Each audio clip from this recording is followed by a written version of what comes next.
कहते हैं कि इंसान का वर्तमान उसके पिछले कर्मों पर और भविष्य वर्तमान कर्मों पर आधारित होता है।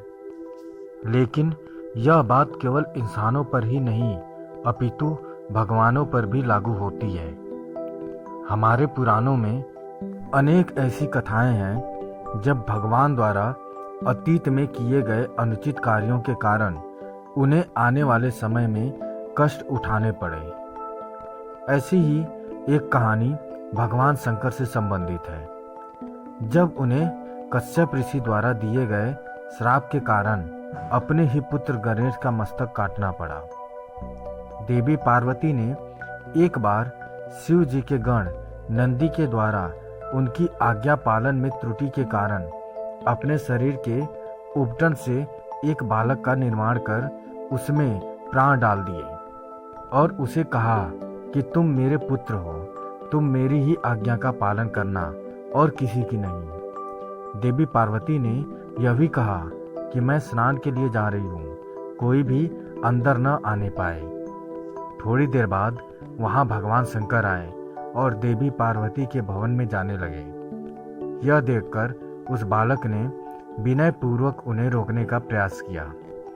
बालक का हठ देखकर भगवान शंकर क्रोधित हो गए और उन्होंने अपने त्रिशूल से उस बालक का सर काट दिया।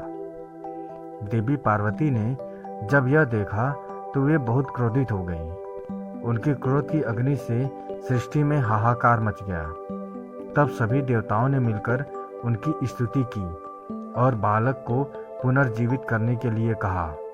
तब भगवान शंकर के कहने पर विष्णु जी एक हाथी का सर काट कर लाए और वह सिर उन्होंने उस बालक के धड़ पर रखकर उसे जीवित कर दिया। तब भगवान शंकर व अन्य देवताओं ने उस गजमुखी बालक को अनेक आशीर्वाद दिए। देवताओं ने गणेश, गणपति, विनायक, विघ्नहर्ता, प्रथम पूज्य आदि कई नामों से उस बालक की स्तुति की। इस प्रकार भगवान गणेश का प्राकट्य हुआ। ब्रह्म वैवर्त पुराण के अनुसार एक बार नारद जी ने श्री नारायण से पूछा कि प्रभु, आप बहुत विद्वान हैं और सभी वेदों को जानने वाले हैं। मैं आपसे ये जानना चाहता हूँ कि जो भगवान शंकर सभी परेशानियों को दूर करने वाले माने जाते हैं, उन्होंने क्यों अपने ही पुत्र गणेश के मस्तक को काट दिया। यह सुनकर श्री नारायण ने कहा, नारद, एक समय की बात है। शंकर ने माली और सुमाली को मारने वाले सूर्य पर बड़े क्रोध में त्रिशूल से प्रहार किया।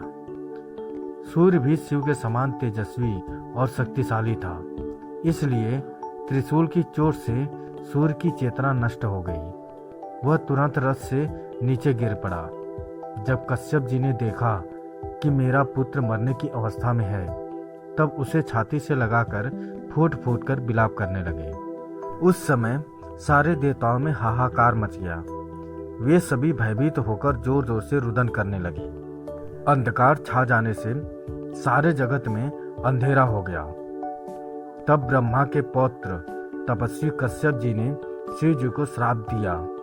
वे बोले, जैसा आज तुम्हारे प्रहार के कारण मेरे पुत्र का हाल हो रहा है, ठीक वैसे ही तुम्हारे पुत्र पर भी होगा।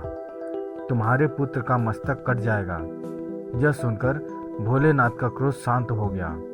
उन्होंने सूर्य को फिर से जीवित कर दिया।